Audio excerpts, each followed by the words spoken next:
चलिए जी, आज हम अपना अलग अगला कंसेप्ट शुरू करते हैं, that is evaluation of internal control system. कि इंटरनल कंट्रोल सिस्टम को इवैल्यूएट करना है। डायरेक्टली जंप करते हैं कि इस इवैल्यूएशन के बेनिफिट्स क्या होते हैं। अगर हम इंटरनल कंट्रोल को इवैल्यूएट करेंगे तो what will be the benefit the auditor can gain. First is errors and frauds. मतलब एरर्स एंड फ्रॉड्स पता लगाना कि कहाँ पर एरर्स हो सकते हैं, कहाँ पर फ्रॉड हो सकते हैं, वो ऑडिटर को पता चल जाएगा। उसके बाद किस एरिया पर ज्यादा ध्यान देना है, किस एरिया पर कम ध्यान देना है, वो भी हमें पता चल जाएगा। उसके बाद एरर्स हो गया, इंडेप्थनेस हो गई, और फिर कहाँ कहाँ परसिस्टेंस देखने हैं वो पता चल जाएगा। कौन से एरियाज में वीकनेसेस वीक, कौन से एरियाज में कंट्रोल्स वीक है वो हमें पता चल जाएगा। कंट्रोल सिस्टम एडिक्वेट है या नहीं है। फिर कंट्रोल्स जो एसेट को सेफगार्ड करने के लिए लगाए हुए थे वो प्रॉपरली सेफगार्ड कर रहे हैं या नहीं कर रहे हैं। और मैनेजमेंट अपने फंक्शन सही तरीके से डिस्चार्ज कर रही है या नहीं कर रही है। These are the benefits of evaluation of internal, not benefit of internal control, benefit of evaluation of internal control. अगर ऑडिटर उनको इवेल्युएट करेगा तो ऑडिटर को उसके क्या लाभ मिलेंगे, एरर्स कहाँ पे हैं, वीकनेसेस कहाँ पर हैं, सेफगार्ड कर रहे हैं नहीं कर रहे हैं, एडिक्वेट है या नहीं है, कहाँ पर सजेशंस देने हैं, कितने एक्सटेंट तक उनको वेरीफाई करना है, वो ऑडिटर को पता है, इवैल्यूएशन से चल जाएगा। उसके बाद मेथड्स फॉर द इवैल्यूएशन आपको पता है। अभी ये मई 25 में 6 मार्क्स का आया था यहाँ से। हाँ, एमसीक्यू सिर्फ ये पूछा हुआ था कि बताओ ये कौन सा मेथड है। तो हमेशा बताना होता है कि कितने टाइप से हम कंट्रोल्स को इवेल्युएट कर सकते हैं। First is narrative record, second checklist, third questionnaire, and fourth is flow chart. Narrative क्या होता है, डिटेल्ड डिस्क्रिप्शन, मतलब क्वेश्चंस मैं उनसे पुट करता हूं और डिटेल्ड आंसर्स उनसे मैं डिमांड करता हूं, उसको हम बोलते हैं नैरेटिव रिकॉर्ड, जो हमें एग्जॉस्टिव डिस्क्रिप्शन बताता है। पर ये स्मॉल बिजनेस के लिए सूटेड है, क्यों? क्योंकि स्मॉल बिजनेस में अगर हम डिटेल्ड क्वेश्चन भी पूछते हैं तो वो बल्कीनेस नहीं आती। बट अगर लार्ज बिजनेस में हम ज्यादा डिटेल्ड में जाएंगे तो बल्कि हो जाएगा और अंडरस्टैंड करना इजी नहीं होगा। डिसएडवांटेज क्या है, अगर हम नैरेटिव रिकॉर्ड यूज करेंगे तो कंफरेंट करना डिफिकल्ट हो जाएगा क्योंकि बल्कि बहुत ज्यादा है, वीकनेस पता लगाना मुश्किल हो जाएगा, और कहीं अगर हमने चेंज करने हैं या फिर मुझे दोबारा से किसी चीज को वेरीफाई करना है तो वो करना भी डिफिकल्ट हो जाएगा। चेकलिस्ट क्या होता है, series of questions is called as checklist, जहां पर हम yes no not applicable fill up करते हैं उसको हम बोलते हैं चेकलिस्ट। अब चेकलिस्ट और क्वेश्चनर में फर्क क्या है, क्वेश्चनर जो फील करता है वो करता है auditor staff. I mean to say, मतलब issue to client, the client is request to get field, मतलब बनाता कौन है, ऑडिटर बनाता है, और हैंडओवर किसको कर दिया जाता है, क्लाइंट को कर दिया जाता है। फिर क्लाइंट अपने अपने पेज पे इसमें यस नो और नोट एप्लीकेबल फिलअप करता है। बट चेकलिस्ट में हम ही बनाते हैं, हम ही यस और नो लिखते हैं, और उसके बाद हम यस और नो लिखते हैं, और जो एप्लीकेबल नहीं होता और उसको नोट एप्लीकेबल हम ही कर देते हैं। बट क्वेश्चन बनाते हैं हमें, बट हैंडओवर हम क्लाइंट को करते ताकि वो यस और नो डाल पाए। फ्लो चार्ट क्या होता है, इसमें ये आ सकते हैं आपके क्वेश्चंस, ठीक है, तो अपनी तरफ से बना के लिख के आना आपको कि 8-10 क्वेश्चनर्स बताओ जो परचेज को वेरीफाई करने के लिए आप अप्लाई करोगे, तो यू शुड नो कि क्या क्या 10 पॉइंट हो सकते हैं। फ्लो चार्ट क्या होता है, फ्लो चार्ट हमारा होता है that is graphical representation of the entire internal control system of the entity is called as flow chart। Most concise way होता है, नैरेटिव एक्सप्लेनेशन को मिनिमाइज करता है, बर्ड आई व्यू होता है, और अंडरस्टैंड और इवेल्युएट करने में भी हेल्प करता है। फिर the automated environment, what is automated environment, जहां पर business processes, operations, accounting and even decisions automatically लिए जाते हैं, कंप्यूटर सिस्टम के थ्रू लिए जाते हैं, उसको हम बोलते हैं, वेरी गुड, ऑटोमेटेड एनवायरनमेंट। अब उसके फीचर्स क्या होते हैं, डाटा एक्यूरेट होता है, large volume of transaction easily process हो सकता है, बिजनेस ऑपरेशन इंटीग्रेट हो सकता है, मतलब आपस में पता चल सकता है कि कहाँ पे कितना, जैसे मान लो सेल हुई तो ऑटोमेटिकली वो इंटीग्रेट होकर स्टॉक कम दिखा देगा, ठीक, वो क्या होता है, बिजनेस इंटीग्रेशन। बेटर सिक्योरिटी होती है, ह्यूमन एरर कम हो जाता है, फिर लेटेस्ट इंफॉर्मेशन हमें मिल जाती है, और कनेक्टिविटी कैपेबिलिटी भी इसके अंदर होती है, मतलब वो इंटरनेट से वो कनेक्ट भी हो सकता है। उसके बाद कई बार कंपनी कुछ of the shelf software use करती है और केवल ऑन द शेल्फ करती है। ऑफ द शेल्फ कौन से होते हैं, जो कोई भी यूज कर सकते, जैसे टैली एंड बीजी, और शेल्फ्स होते हैं जो कस्टमाइज होते हैं, जैसे मेरा एंटिटी का अपना अलग सॉफ्टवेयर है, आपके कुछ अलग, जैसे कोई ओरेकल हो गया, फ्लेक्स क्यूब हो गया, फिनेकल हो गया, कोर हो गया जो एसबीआई का होता है, तो वो अलग अलग होते हैं, उनको शेल्फ सॉफ्टवेयर बोलते हैं। फिर understanding of the automated environment, यहाँ पर क्वेश्चन आपका बन सकता है factors to be taken to consideration to evaluate the internal control, to evaluate the automated environment. अगर हमें ऑटोमेटेड इन्वायरमेंट को अंडरस्टैंड करना है तो क्या क्या फैक्टर मुझे कंसिडर करने पड़ेंगे? सबसे पहला, information system being used. Second, there purpose, architecture, version, interface, in house है, पैकेज है, आउटसोर्स कितना कर रहे हैं हम उसकी रिपेयर मेंटेनेंस को, और कौन कौन से ऐसे पर्सन हैं जो उस ऑटोमेशन को मॉनिटर करते हैं। तो ये सारी चीज मुझे अंडरस्टैंड करनी पड़ेगी। Risk rising from use of IT system. अब आईटी के कुछ बेनिफिट है तो रिस्क भी आते हैं। कौन कौन से रिस्क है? हो सकता है हम गलत डाटा प्रोसेस कर ले, हो सकता है हम डाटा को एक्सेस दे दें अनऑथराइजली, हो सकता है हम डायरेक्ट डाटा चेंज कर दें, हो सकता है किसी को एक्सेसिव एक्सेस दे दें, हो सकता है सेग्रीगेशन ऑफ ड्यूटीज ना हो सकता है अनऑथराइज चेंज हो जाए, बट मैंने बोला ही ना वो चेंज करने के लिए, उन्होंने चेंज भी कर दिया। फिर चेंजेस करने हैं बट वो चेंजेस नहीं कर पा रहे, and loss of data. These are the risks that can be arises from the use of IT system. समझे? ये कुछ रिस्क है जो आईटी सिस्टम से राइज हो सकते हैं। हो जाएगा। उसके बाद impact of IT related risk. IT related risk के इंपैक्ट क्या होते हैं? Impact on checking, impact on controls, impact on reporting. अब कोई रिस्क हमारे ऊपर आ गया तो उसका सब्सटेंटिव मतलब डिटेल्ड चेकिंग के ऊपर क्या इंपैक्ट पड़ेगा? मुझे और ज्यादा चेकिंग करनी पड़ेगी।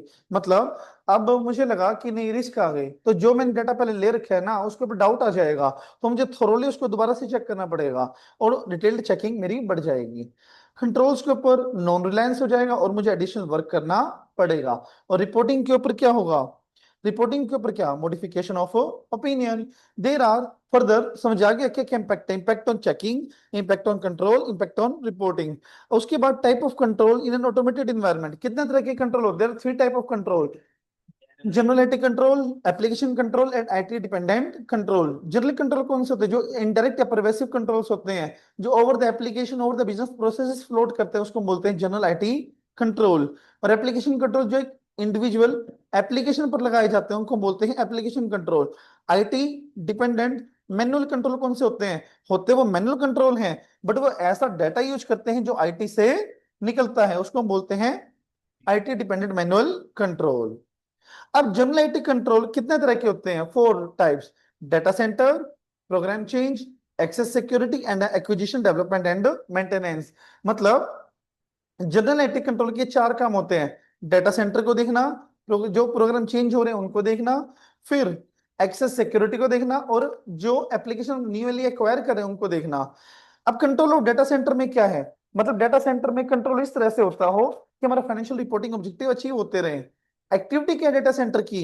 Backup, batch job, monitoring, disaster recovery plan, business continuity plan, monitoring and overall management. These all are the activities of data center: batch job, backup, monitoring of operating system, DCP and BRP, business recovery plan, continuity plan. Okay. Program change करता है। अगर मान लो कि entity का programme change हो रहा है तो प्रोग्राम चेंज इस तरह से होना चाहिए that still met the financial reporting objective of the company की। फाइनेंशियल रिपोर्टिंग ऑब्जेक्टिव फिर भी अचीव करता रहे। अब उसकी एक्टिविटी क्या क्या होती है प्रोग्राम चेंज की? चेंज मैनेजमेंट प्रोसेस देखना, रिकॉर्ड करना, चेंज को ट्रैक करना, मैनेज करना, बनाना, मतलब चेंज को करना, एक्चुअली इनिशिएट करना, और टेस्ट द चेंजेस की जो रिक्वायरमेंट थी वो अचीव हुई है या नहीं हुई है। उसके बाद हमारा होता है एक्सेस सिक्योरिटी। एक्सेस सिक्योरिटी क्या? कि हमारा जो ऑपरेटिंग सिस्टम इस तरह से सिक्योर्ड होना चाहिए that it still met the financial reporting objective. Activities क्या क्या आती हैं? Security, application security, data security, operating system security, network security, physical security and security policies and security organization. These are the activity of access security. Then acquisition and development. अगर हम कोई नई application acquire कर रहे हैं तो वो इस तरह से एक्वायर होनी चाहिए that it still met the financial reporting objectives. Okay. अब एक्टिविटी क्या क्या है? Overall management, project initiation, design, construction and quality assurance and testing. These all are the activities of system acquisition and development.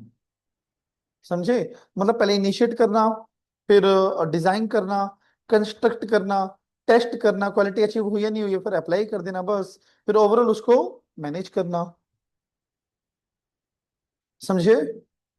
After that application control. Application control कौन से होते हैं? Manual भी होते हैं और ऑटोमेटेड भी होते हैं। मतलब ऐसे कंट्रोल जो एप्लीकेशन के अंदर ही होते हैं, क्या बोला, उसको क्या बोलते हैं? Application control. जैसे एडिट चेक हो गया, सीक्वेंस नंबर चेक हो गया, यूजर लिमिट और मैंडेटरी डाटा फील्ड। पता है क्या होता है ये? जैसे एडिट चेक क्या होता है? एडिट करने का ऑप्शन। मैंडेटरी डाटा फील्ड क्या होता है? जैसे ऊपर स्टार लगा होता है, रेड स्टार, उसका क्या मतलब होता है कि फिल करना ही करना पड़ेगा मुझे, तो उसको हम क्या बोलते हैं? Mandatory data field. ओके। फिर IT dependent control. IT dependent control क्या होता है? सुनो, होते कौन से, ये एमसीक्यू में आ सकते हैं। आईटी डिपेंडेंट कंट्रोल कौन से कंट्रोल होते हैं? मैनुअल होते, मैनुअल है ये, बट वो ऐसा डेटा यूज करते हैं, बट वो ऐसा डेटा यूज करते हैं जो आईटी सिस्टम से प्रोड्यूस हुआ है। ओके। बस तो यही हमारा IT dependent manual control. Auditor को पता लगाना पड़ेगा कि जो डाटा निकला है, जो सोर्स डाटा है, वो रिलायबल है, रिलायबल नहीं है, बस। और दोनों आपस में इंटर रिलेटेड भी होते हैं। They both are interrelated with each other.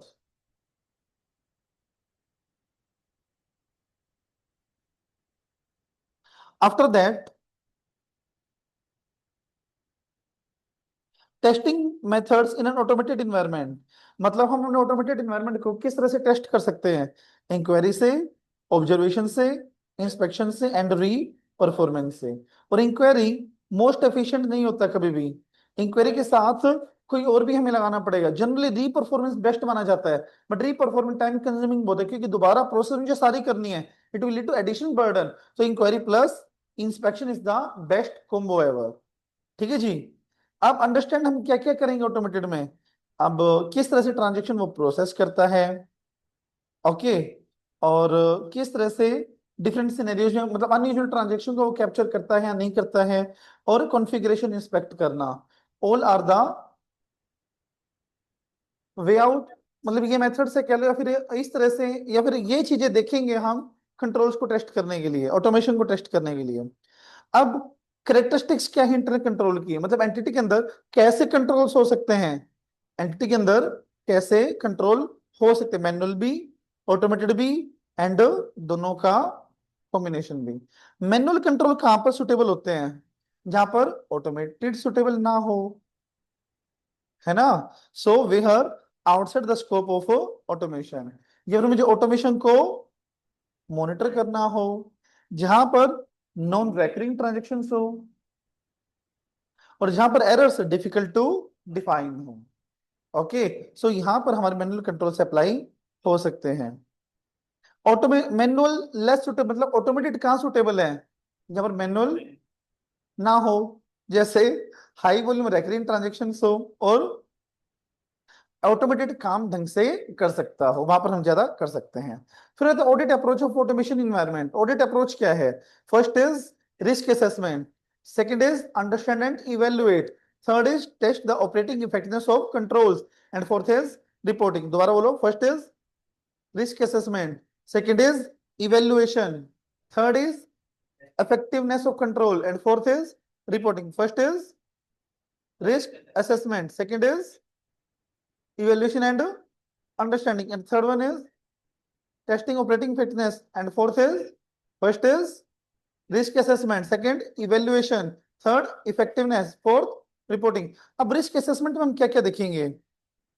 Accounts disclosures, qualitative and quantitative, financial statement assertions, कहाँ पे मिस स्टेटमेंट्स हो सकते हैं, सोर्सेज कहाँ कहाँ से हो सकते हैं, एंड जो रिस्क आईटी से निकल सकते हैं वो भी हमें कंसिडर करने पड़ेंगे।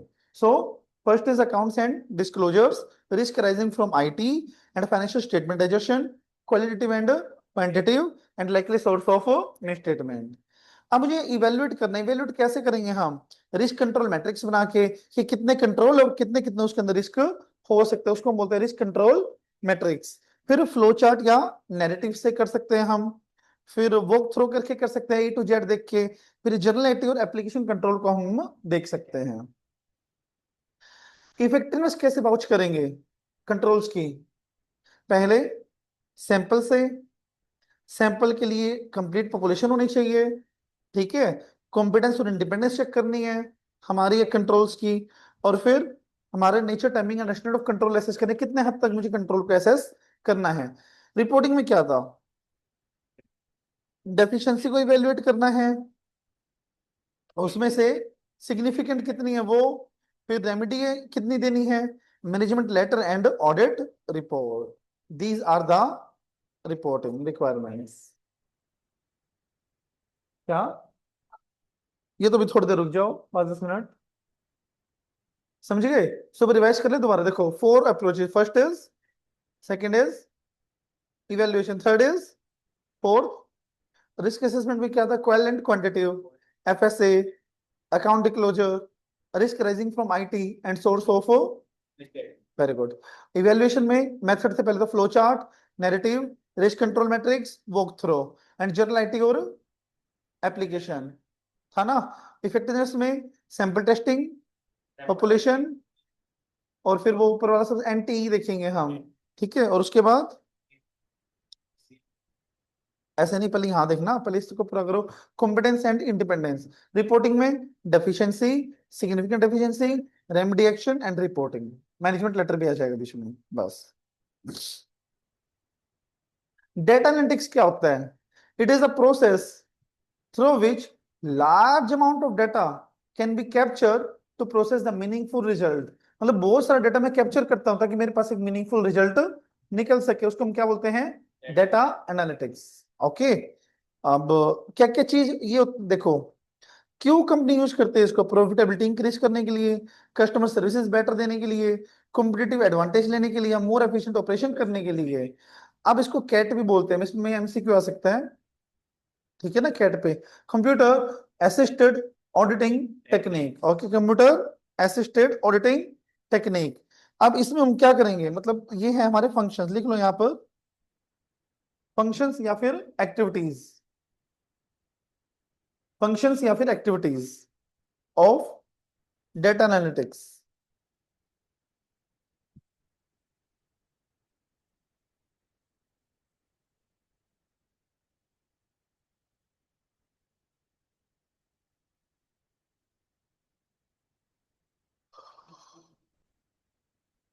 फर्स्ट इज कंप्लीटनेस चेक करना डेटा की, सैंपल सेलेक्ट करना, बैलेंसेस को रिकम्प्यूट करना, किसी कैलकुलेशन को, किसी परफॉर्मेंस को रिपरफॉर्म करके देखना, जर्नल एंट्रीज को एनालिसिस करना, फ्रॉड को इन्वेस्टिगेट करना एंड इम्पैक्ट को इवेलुएट करना। दोबारा पढ़ते हैं एक बार, कंप्लीटनेस को और फ्रॉड इन्वेस्टिगेशन को, reperformance, recalculation, sample of selection, selection of sample, okay, और evaluating the impact of deficiency, हो जाएगा।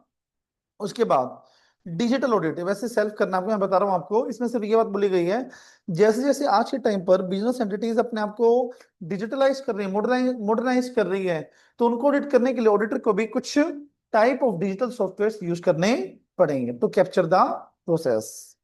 ये खुद करना है, हो जाएगा।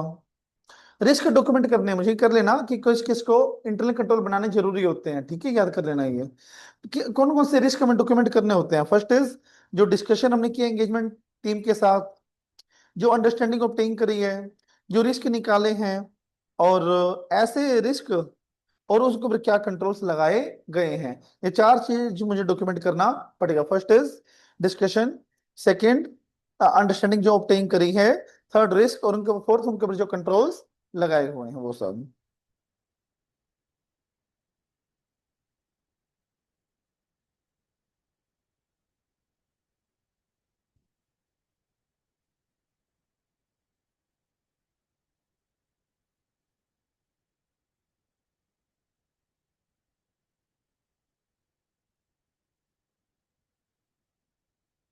आफ्टर दैट देखो ये इंपॉर्टेंट है, मार्केट इंपॉर्टेंट, ओके।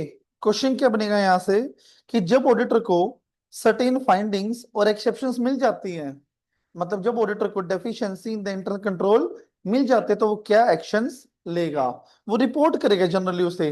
रिपोर्ट करने के टाइम पर क्या क्या वो कंसिडर करेगा, वो ये पॉइंट्स हम यहाँ पर देखेंगे।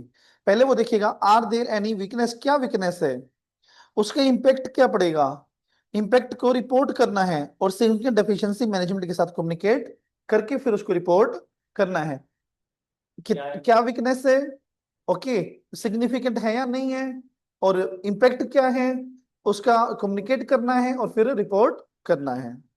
फिर आता है हमारा ऐसे 330 auditors responses to assess risk. जो 315 के अकॉर्डिंग हमने रिस्क फाइंड आउट किया है उसको में रिस्पॉन्ड करना है, ये बोलता है हमारा ऐसे 330। रिस्पॉन्स ड्रॉ करना और फर्दर ऑडिट प्रोसीजर्स लगाना। डायरेक्टली इधर आओ टेस्ट ऑफ कंट्रोल पे। हमें कंट्रोल्स को टेस्ट क्यों करना है, लिखो हिंदी में आप, कंट्रोल्स को टेस्ट क्यों करना है।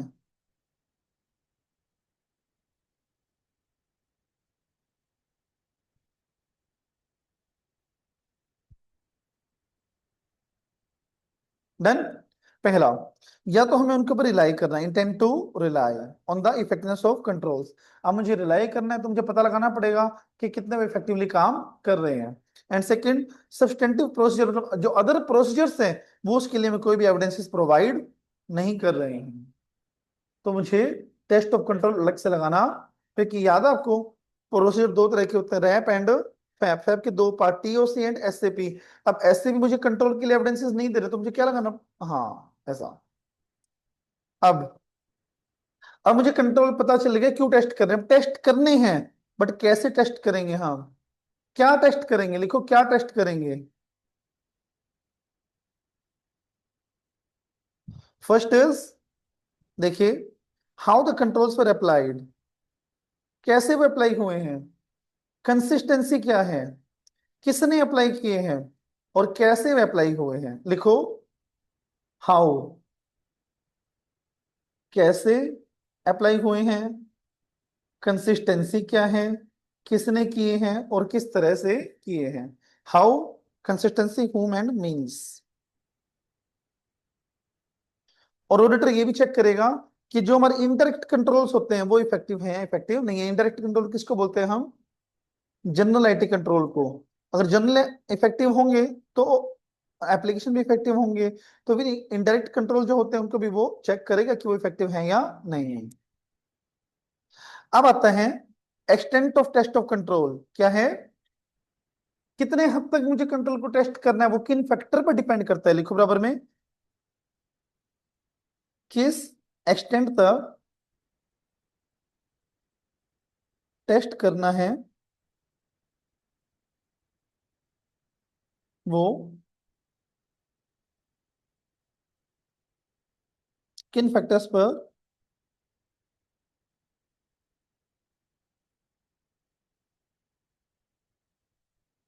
डिपेंड करता है। First, there frequency of performance, कितने टाइम तक वो चल रहे हैं, length of time. Expected rate of deviation, कितने गलत हो सकते हैं, अगर गलत ज्यादा हो सकते हैं बस। Reliability of audit evidence obtain through the attestation level, मतलब जो अदर कंट्रोल्स है वो कितने इफेक्टिव है हमारे, और जो हमारा ऑडिट एविडेंसेस है, जो मैंने और एविडेंसेस ले लिए, वो कितने रेलिवेंट और रिलायबल है उसके लिए। एंड अदर कंट्रोल्स कितने इफेक्टिव हैं, frequency, length of time, rate of deviation, and relevance and reliability of evidences, and other controls की इफेक्टिवनेस। बस, टाइमिंग कोई पर्टिकुलर टाइम नहीं है, कभी भी कर सकते हैं हम उनको टेस्ट। एंड प्रीवियस ईयर के एविडेंसेस यूज करने हैं या नहीं करने, लिख लो। प्रीवियस ऑडिट के एविडेंसेस, प्रीवियस ऑडिट के एविडेंसेस यूज करने हैं या नहीं करने हैं, वो इन फैक्टर्स पर डिपेंड करता है।